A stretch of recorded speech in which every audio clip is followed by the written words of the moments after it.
Ayan, pag malapit na.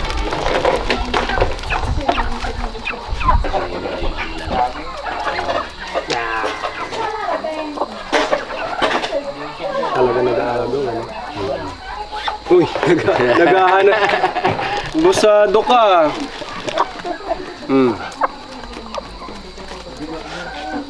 Ang makagandahan lang dito mga food explorers is black soldier flies ay isa dun sa mga insekto.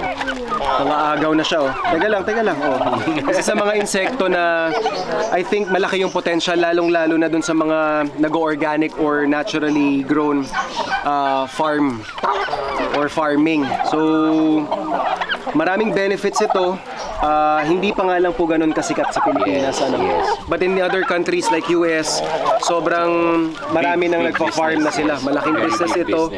Actually, may mga napapanood nga akong content sa online, sir, na talagang parang by containers, by container vans yung mga dinideliver nilang gantong black soldier flies na Hindi sell this like parang yung dog food na naka-big bag.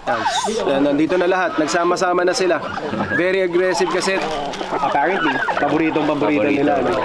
So food explorers, lalong-lalo na yung mga gustong mag-alaga ng kanilang mga, actually kahit anong hayop to Yes. pwede mo siyang ibigay because nga sinabi ni Sir Lloyd na high in protein.